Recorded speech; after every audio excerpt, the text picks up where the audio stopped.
안녕하십니까, 안세진 목사입니다. 오늘 날씨가 무척 춥네요. 따뜻하게 입고 다니시고요. 테바타임에 오신 것을 진심으로 환영합니다. 테바타임은 정지된 시간이에요. 이 시간에 가만히 나의 생각과 나의 시간을 멈춰 세우고 우리 하나님께서 하신 일에 함께 놀라기를 소망합니다.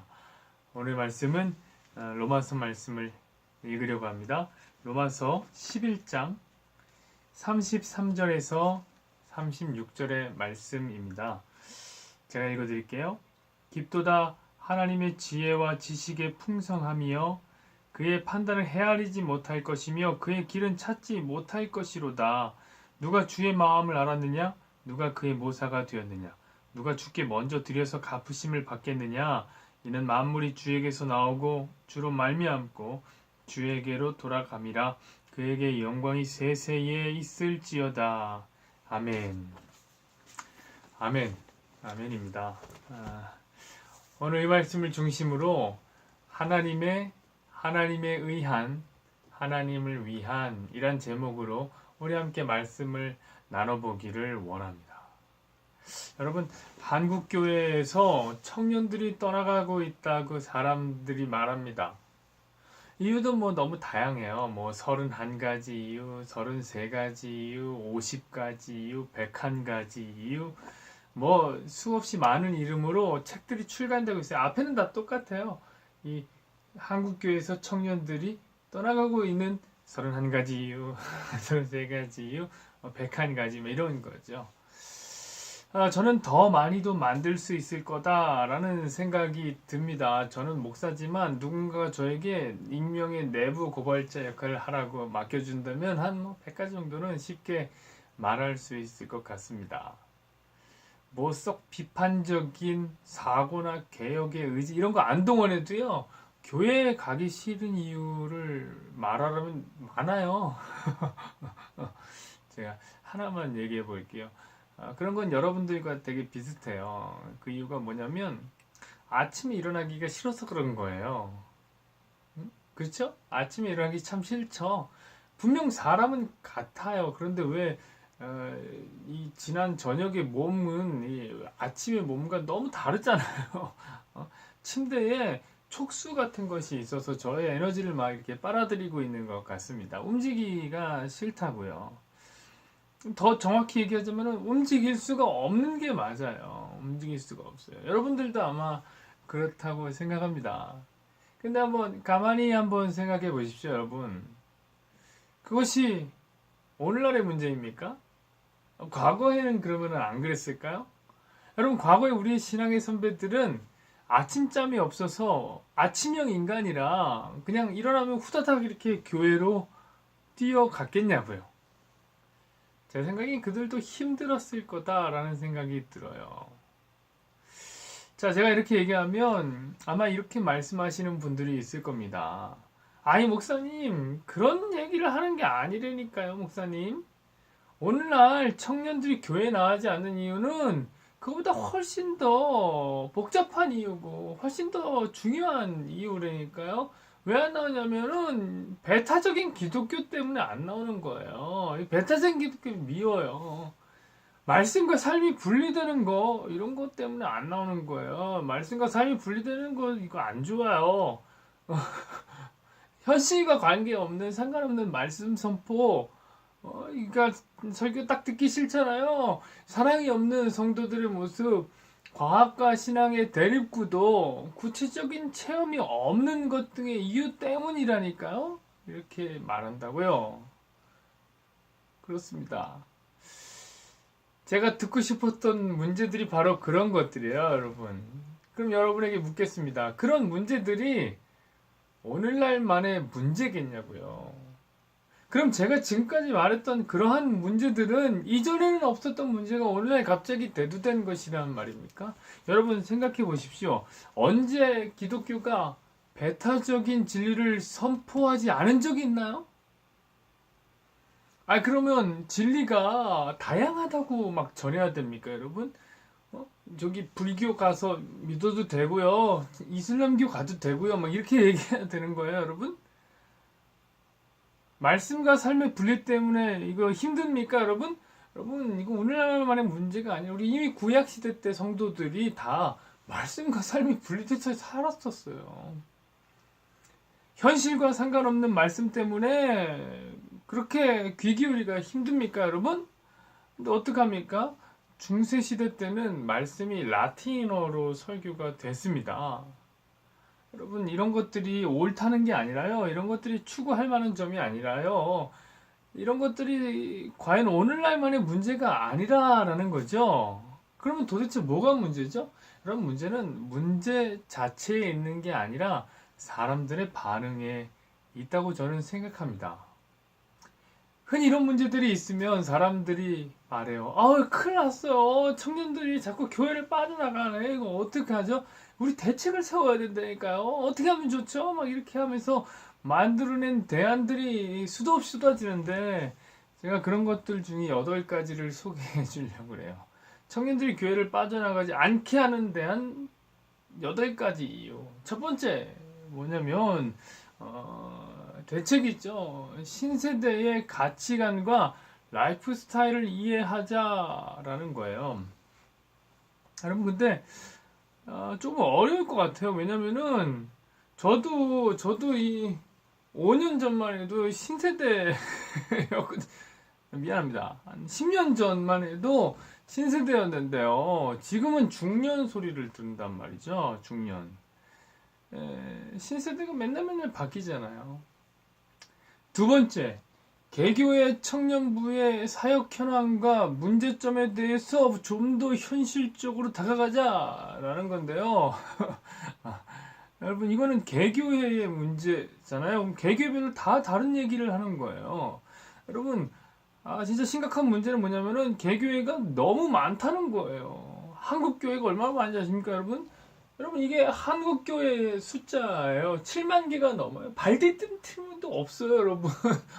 이런 7만 개가 넘는 이 교회에서 문제들은 당연히 7만 개가 넘겠죠? 아니, 교회 하나에 문제 하나만 있고 이런 건 아닐 거 아니에요. 엄청 많단 말이에요. 엄청 많아요. 여러분, 그러니까 이 말은 뭐냐면 그냥 알아서 하라는 거예요. 그런 거 아닙니까, 여러분? 자, 세 번째 대책은 뭐냐면 예배의 부흥을 놓치지 말자라는 거예요.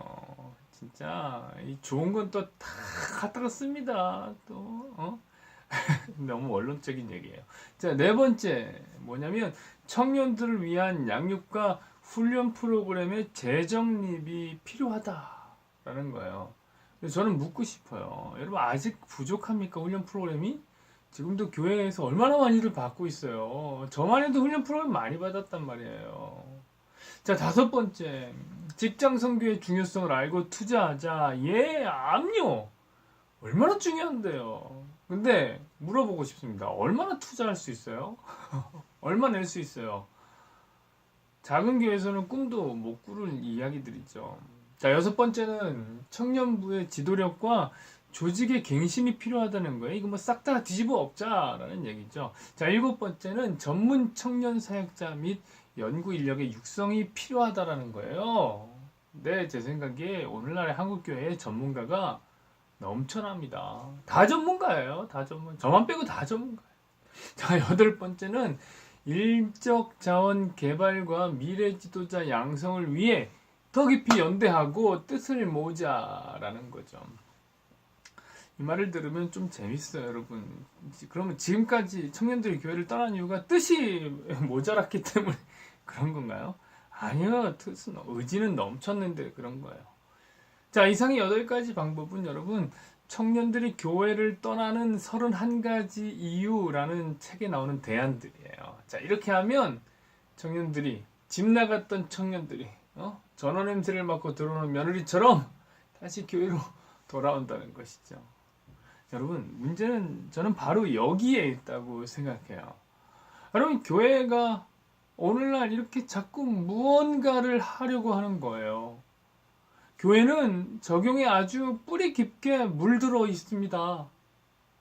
세상 사람들이 놀라도록 구제를 해야 됩니다. 이렇게 슬로건을 내걸면요. 사람들은 저마다 제3세계에서 후원하는 친구들 하나씩을 탁 데리고 와서 거기서 피운 점 이렇게 사진 하나를 딱 찍은 후에 식탁 위에 자랑스럽게 올려놓고 그것을 볼 때마다 어머 난 진짜 좋은 신앙인인가 봐 라고 생각해요. 청년들이 일할 수 있도록 구제사역센터를 설립합시다 라고 얘기하면 저마다 건축 헌금 한 구자씩을 넣고 벽돌에 자기 이름을 착 새겨 넣는 것이죠. 그리고 지나갈 때마다 너무 적어봐봐. 저기 내 이름이 있어. 여기 내가 지었잖아 이거. 내가 지었잖아. 여기 봐봐. 작지? 여기 조그만 거 이걸 봐봐. 이렇게 얘기한다. 지역사회에 건강한 교회 이미지를 남기십시다. 그러면 사람들은 저마다 이 노란색 띠 아시죠? 노란색 띠를 띠고 예수천당 불신지옥 너무 오래전 얘기인가요, 여러분? 예수님은 당신을 사랑하십니다. 라는 띠를 이렇게 두르고요. 동네를 돌아다니면서 망태기 하나 뒤집어 쓰고 청소를 시작하는 겁니다.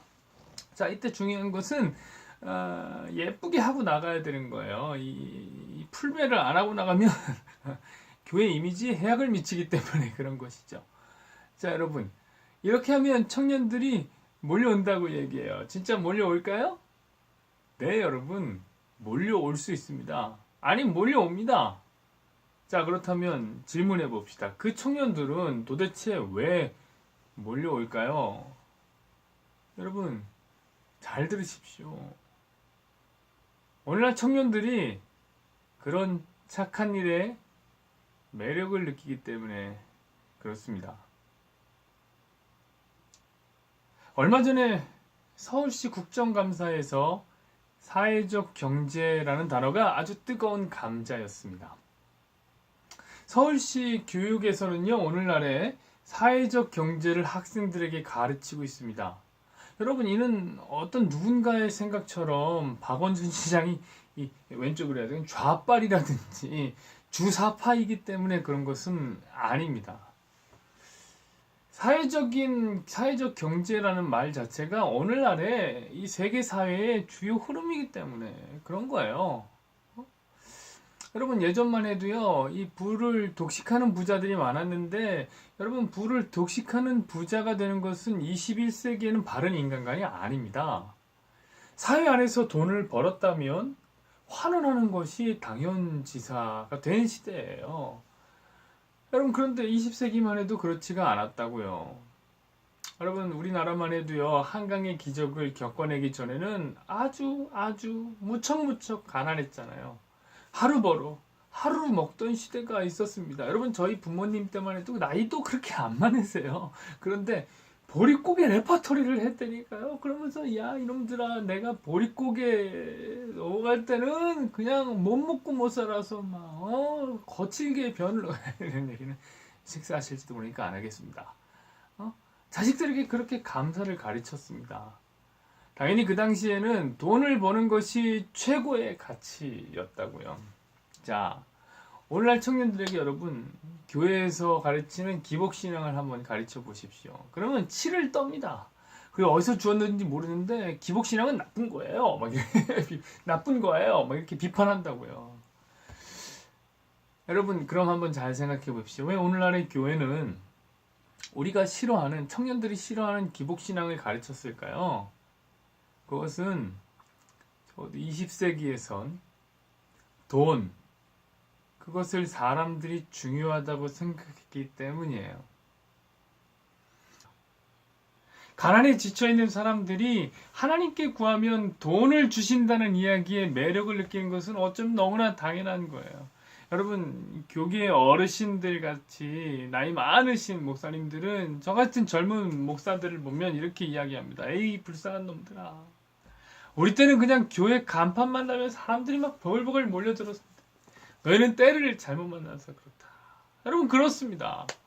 20세기 한국교회는 사람들이 막 몰려들었습니다. 진짜 천막만 치고 간판만 달면 사람들이 몰려들었어요. 그리고 그 중심에는 누구도 부인할 수 없습니다. 기복신앙이 있었습니다. 사람들이 듣고 싶어하는 말, 시대가 요구하는 가치를 제공하겠다고 교회가 나선 겁니다. 돈, 바로 돈을 주겠다고 이야기한 것입니다. 여러분, 그러나 아시다시피 성경은 기복을 말하는 책이 아닙니다. 사람들이 원한 것이죠. 자, 이제 시간이 지났습니다. 청년들은 자연스럽게 기복을 말하는 교회에서는 빠져나가고 있습니다. 왜 그런 거죠? 여러분, 과거만큼 돈 자체가 필요한 시대가 아니기 때문에 그래요. 여러분, 오해하시면 안 됩니다. 돈이 필요 없다는 게 아니라요. 돈 필요하고 중요하죠. 돈은 이제 어떻게 쓰느냐의 가치를 느껴요. 여러분 중 누구도 돈이 없어서 밥을 굶은 사람은 없잖아요. 하다못해 이 편의점에서 라면 하나를 끓여 먹더라도 돈이 없어서 굶으신 분은 없을 거예요. 여러분, 이제 교회는 사회에 관심을 두기 시작했습니다. 구제하고 봉사하는 교회는 세련된 교회가 되어가고 있어요. 청년들이 몰리는 교회를 한번 가보십시오, 여러분. 그들은 끊임없이 사회와 소통하고 계속해서 사회 산업을 꾸준하게 하고 있습니다. 거기에 세련된 예배의 흐름, 훌륭한 음악, 아름다운 교회 데코는 덤입니다. 모두 청년들이 좋아하는 것이죠. 그렇게 하면 교회에 청년들이 차고 넘친다는 것을 사람들이 알아요. 당연한 결과죠. 왜죠? 좋아하는 것을 제공하니까요. 교회는 앞장서서 세상을 감동시키는 구제를 하고 세상의 파고들은 사랑을 보여주자고 이야기합니다. 그런 얘기를 하면 청년들의 눈이 여러분 반짝반짝반짝합니다.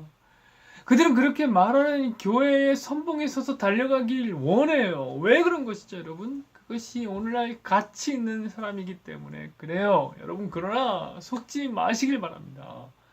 단언컨대 교회는 그런 것들을 위해 존재하는 것이 아닙니다. 교회는 사람들이 원하는 것을 제공하고 그에 대한 급부로 부흥을 얻는 집단이 아니란 말이에요. 여러분, 이것은 인본주의가 판을 치는 잘못된 기독교예요. 여러분, 인본주의 기독교는 다음과 같은 표를 가지고 있습니다. 많이 들어보셨을 거예요. 하나님은 인간을 통해 일하신다. 이런 얘기 많이 들어보셨죠? 혹은 다음과 같은 얘기로 더 많이 쓰이는데요. 하나님은 준비된 사람을 통해 일하신다. 여러분, 이런 얘기를 들으시면 어떻습니까? 저는 이 얘기를 처음에 듣고 막 가슴이 뛰더라고요.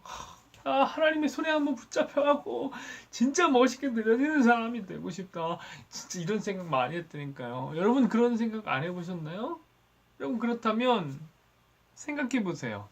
여러분이 만약에 일하지 않거나 준비가 안 되어 있으면 하나님은 일을 못 하시게 되나요?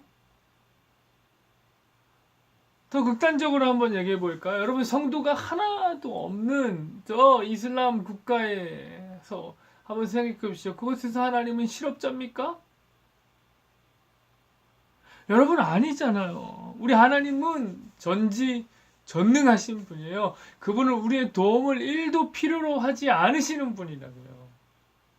하나님을 위해서 최선을 다했다라고 말하며 살았던 바리새인과 사두개인들을 향해서 예수님 뭐라고 그러는지 아십니까, 여러분? 돌멩이 하나를 드시고, 야, 이놈들아, 이 돌멩이로도 아브라함의 자손을 삼을 수 있다고 말씀하시잖아요. 여러분, 조금만 더 생각해 봐요. 우리 생각하는 신앙이 되어 봐요. 하나님께서 이 세상을 창조하실 때 말이에요. 여러분, 뭐 했습니까?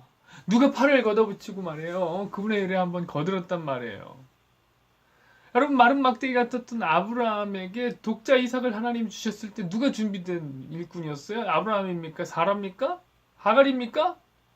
여러분, 아니에요. 사라 역시 경수가 끊어져 버린 마른 막대기 같은 여인이었어요. 여러분, 모세가 죽지 않고 나무 상자를 타고 애굽의 공주 앞까지 갈 때까지 나이 어린 모세가 무슨 노라도 한번 저어봤단 말입니까?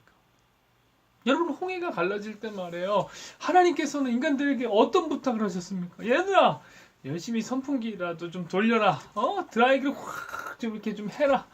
부채질이라도 해라. 이렇게 얘기했나요? 아니에요. 그런 얘기 안 하셨어요. 우리 주님이 하신 말씀은 뭐였냐면 가만히 있으라. 가만히 있으라 했어요. 너희는 가만히 있어.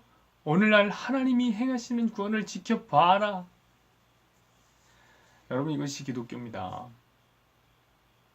가만히 하나님이 하실 일을 지켜보는 거예요.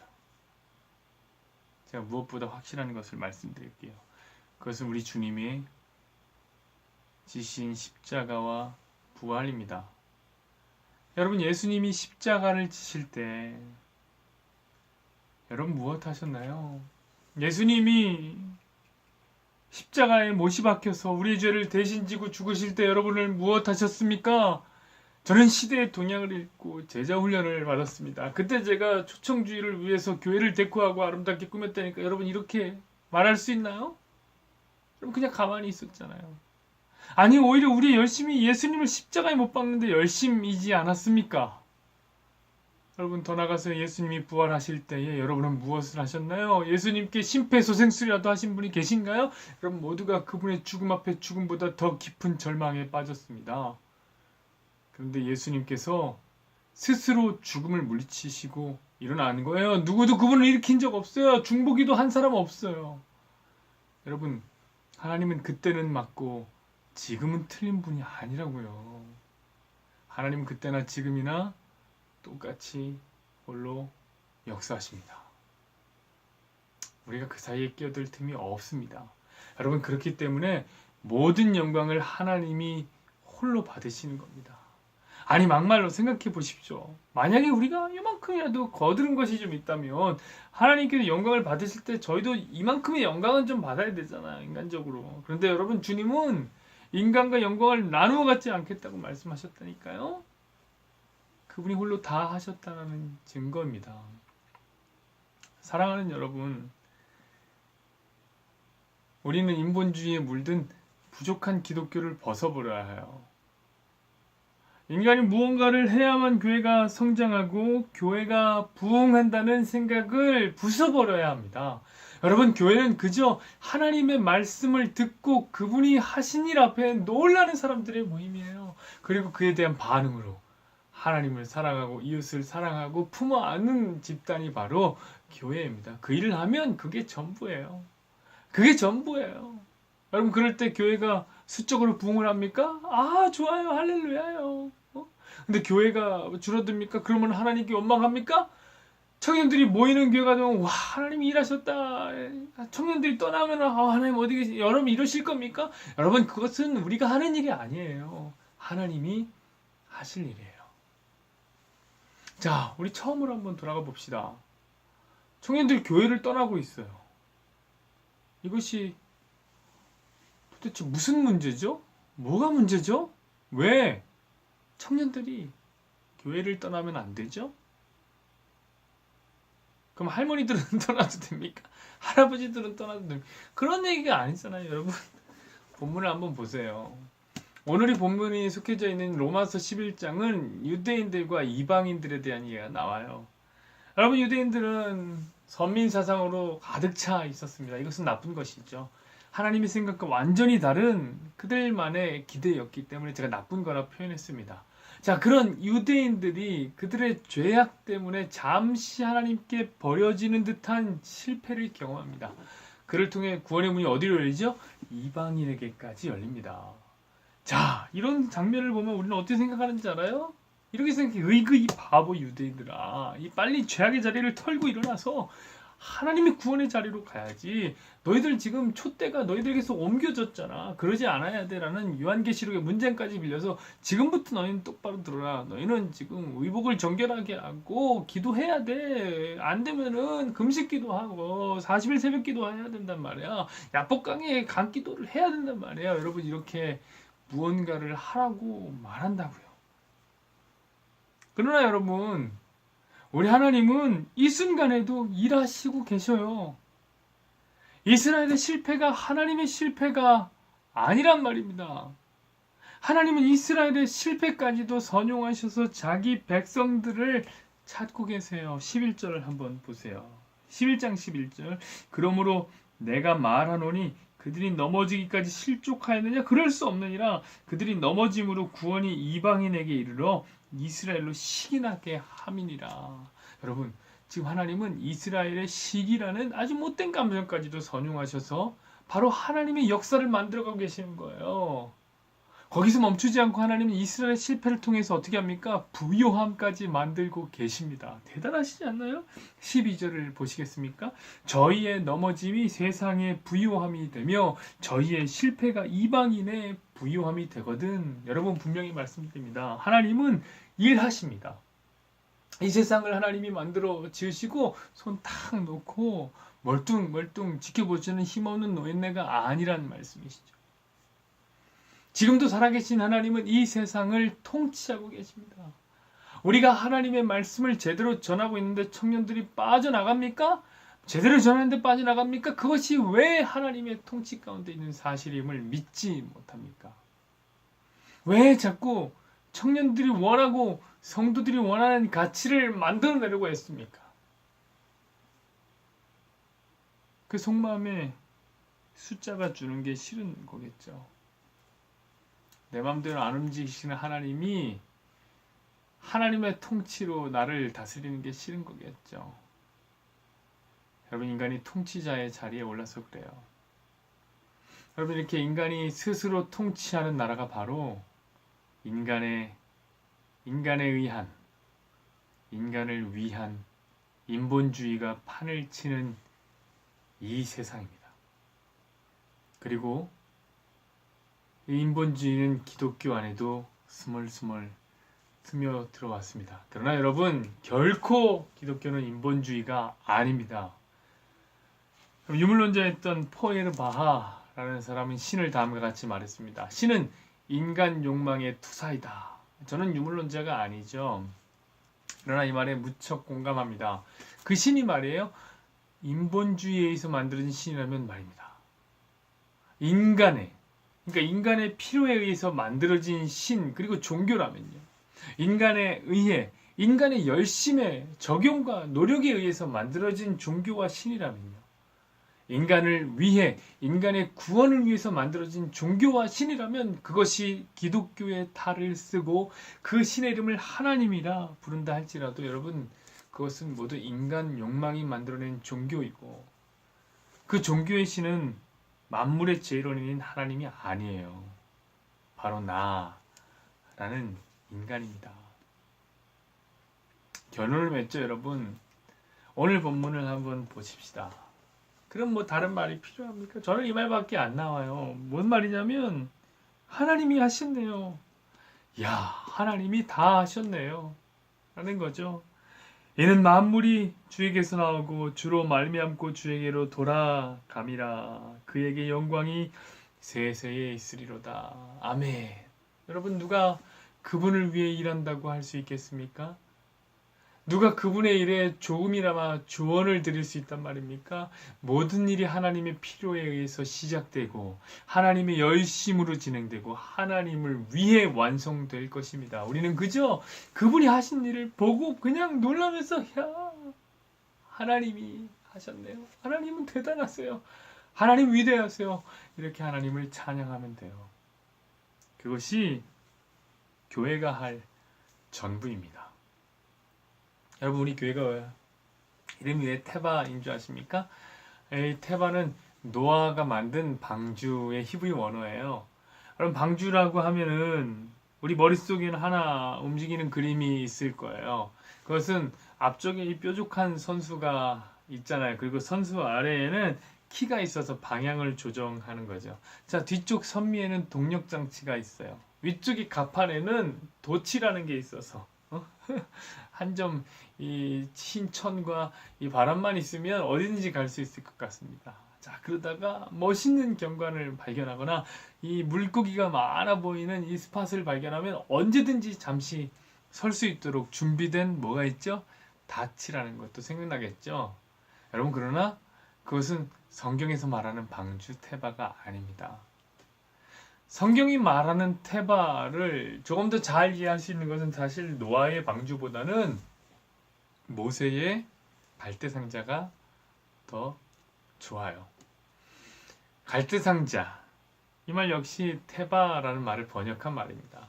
여러분, 그렇습니다. 테바는 그냥 상자예요, 상자. 여러분 생각해보세요. 노아가 무슨 기술이 있어서 타이타닉과 같은 방주를 만들었겠습니까? 그냥 거대한 상자 하나를 만든 거예요.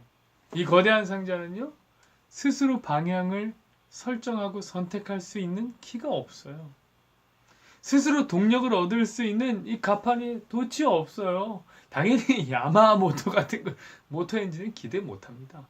그런다고 멈추고 싶은 데서 멈출 수 있는 닷도 있느냐? 아예 그런 것도 없어요. 그냥 하나님이 비를 내리면 뜨고, 하나님이 바람 세게 불면 움직이고, 하나님이 비를 그쳐서 아라랏산에 걸릴 때까지는 설 수도 없습니다.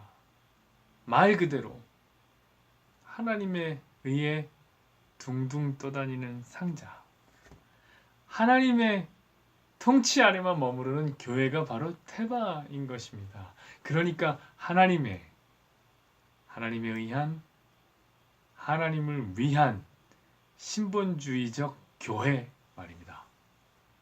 여러분, 테바타임은 앞으로도 하나님이 하신 일과 하나님에 대해서만 말하는 시간이 될 것입니다.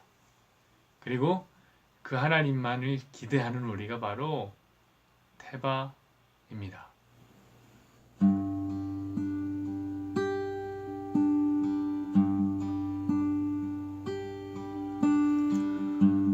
모든 것 아시는 주님, 내 삶에 펼쳐진 계절도 임마누엘 함께 늘 동행하시니 내 모든 순간 돌보아 주시네. 모든 것 창조하신 주님, 파도를 잠잠케 하신 주, 실수가 없으신 신실한 하나님, 내 모든 순간 풍성케 하시네. 찬양해 온 우주 만물 다스리는 완전한 하나님, 내 선하신 목자 찬양해. 합력해 주 뜻 이루시는 위대한 하나님, 사랑의 인도자 예수.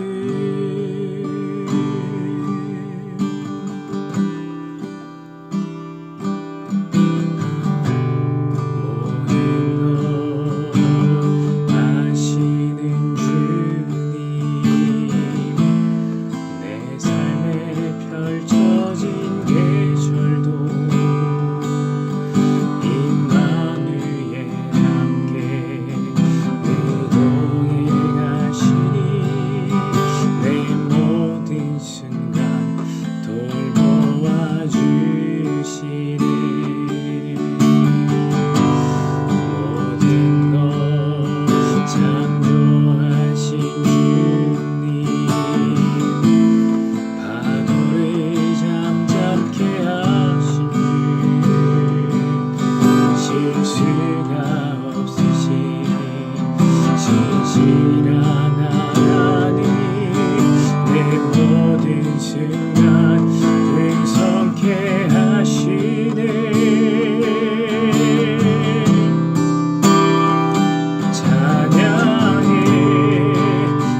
위대한 하나님 내 산하신 목자 찬양해 합력해 주 뜻 이루시는 위대한 하나님 사랑